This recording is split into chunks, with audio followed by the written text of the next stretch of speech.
Hello everyone and welcome back to my channel Edmond Mendaros, and for today's quick tutorial guys, and I'm going to show you on how to resolve the Microsoft Teams with the error code CAA20002 with the error message something went wrong, we couldn't sign you in.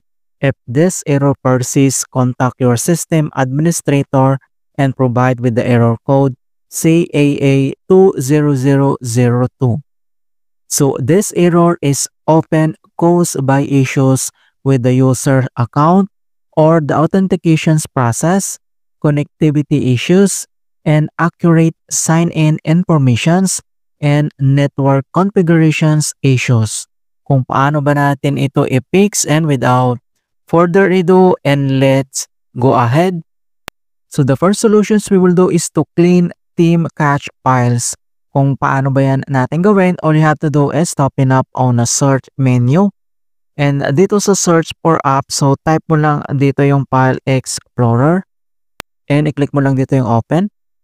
And dito lang sa left side menu and select mo lang dito yung this PC. At dito sa right side, dito lang sa devices and drives. So i-select mo lang dito yung ating C drive. So ang gagawin mo dito is select and double click. And next step ay kailangan mo lang i-locate dito yung users. Ito siya. So select and double click.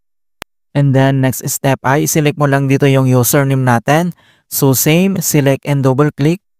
And then i-locate mo lang dito yung app data. So just in case wala kang makitang app data dito, so ang gagawin mo lang, so dito lang sa gitna ay makikita mo dito yung tatlong dot. Ito yung see more. So click mo lang yan. And then select mo lang dito yung option. And dito lang sa folder options, select mo lang dito yung sa taas yung view.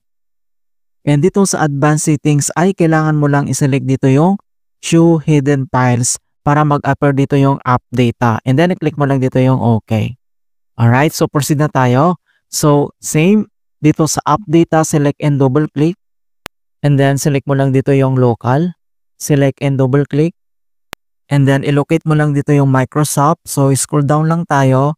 At hanapin natin dito yung Microsoft. So once na-locate mo na yung Microsoft, so select and double click. And then i-locate mo dito yung Teams. Alright? So hanapin natin dito yung Teams. So once na-locate mo na and then open lang natin. So select and double click ulit. Alright. So dito sa Teams folder ay kailangan mo lang itong i-delete. Okay?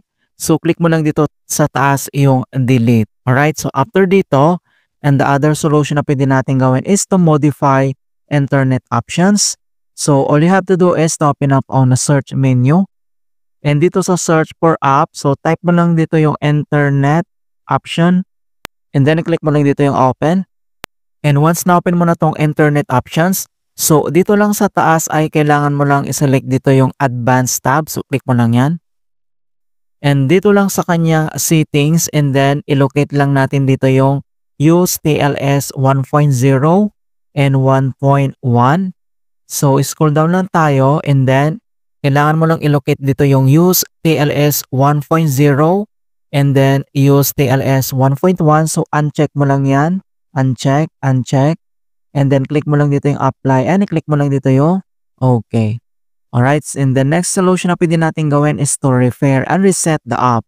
So all you have to do is to open up on a search menu. And dito sa search for app, so type mo lang dito yung program. And i-click mo lang dito yung open. And dito sa search for app, so click mo lang yan. And type mo lang dito yung Microsoft. And then once na-type mo na dito yung Microsoft Teams, and makikita mo kaagad dito yung ating Microsoft Teams. And then next step ay dito lang sa right side, makikita mo dito yung tatlong dots. So click mo lang yan. And then click mo lang dito yung advanced option. And then next step, dito sa advanced option, scroll down.